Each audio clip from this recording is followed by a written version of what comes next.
Dan untuk mengetahui proses identifikasi korban meninggal Pondok Pesantren Ambruk, kita terhubung dengan jurnalis Kompas TV Kika Madona dan juru kamera Tri Widodo di Rumah Sakit Bayangkara, Surabaya. Kika, selamat siang. Masih ada 31 kantong jenazah yang perlu diidentifikasi. Bagaimana progresnya hingga siang hari ini dan apakah ada kendala dalam proses identifikasi ini, Kika?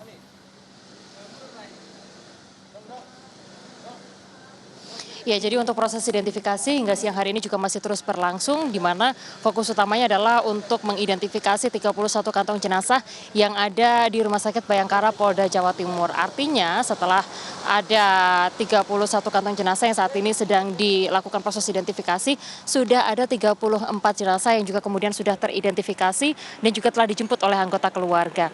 Kendala-kendala yang juga kemudian dihadapi ini adalah karena memang untuk proses pencocokan baik itu DNA, lalu juga dari korban ini sebagian besar tidak memiliki KTP seperti itu, sehingga sidik jari ini yang juga menjadi kendala untuk kemudian melakukan upaya pencocokan untuk identifikasi dari korban ambruknya bangunan Pondok Pesantren Al-Qazini Sidoarjo, Jawa Timur.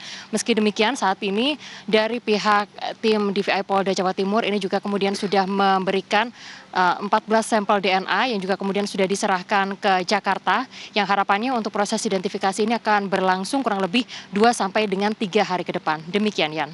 Ya Kika, sementara itu di sisi lain proses evakuasi dan juga pembersihan di TKP begitu sudah selesai dilangsungkan, namun tidak berhenti sampai di situ. Ada juga kasus hukumnya begitu. Bagaimana perkembangan terkait dengan penanganan kasus hukum dari kasus ini?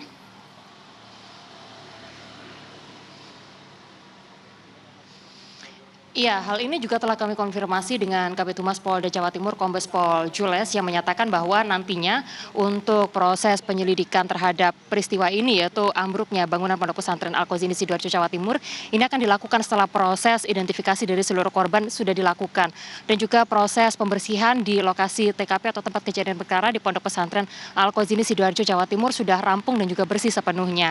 Dan sudah disampaikan oleh Kombes Pol Jules bahwa nantinya akan ada upaya pemanggilan terhadap beberapa pihak yang hingga saat ini juga masih belum dilakukan karena menanti hingga proses identifikasi terhadap korban-korban dari Pondok Pesantren Al-Qazini Sidoarjo, Jawa Timur ini sudah teridentifikasi sepenuhnya.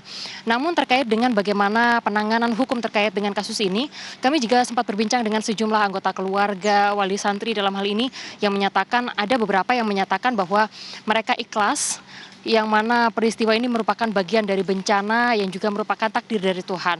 Namun ada juga wali murid yang juga kemudian berpendapat berharap agar ada pertanggungjawaban seperti itu terkait dengan peristiwa ini yang kami hadirkan petikan wawancaranya berikut ini. Jadi baiknya ini dilakukan diteruskan aja. Kalau memang pun ada pemeriksaan ya secara objektif itu dilakukan saja. Kalau untuk keluarga hanya mendesak itu aja supaya ada pertanggungjawaban. Artinya setuju untuk kerana hukum gitu ya, Kak? Setuju sekali. Karena bentuk-bentuk kelalaian ini supaya tidak terulang kembali. Meskipun pada akhirnya kita nggak tahu hasil akhirnya seperti apa. Lagi-lagi harus diingatkan dan diingatkan berulang-ulang kali diingatkan. Apalagi ini menimpa korban kebetulan keponakan saya sendiri gitu. Jadi andaikan itu bisa diantisipasi, tidak melakukan kegiatan di situ, mungkin kejadian ini tidak akan terjadi.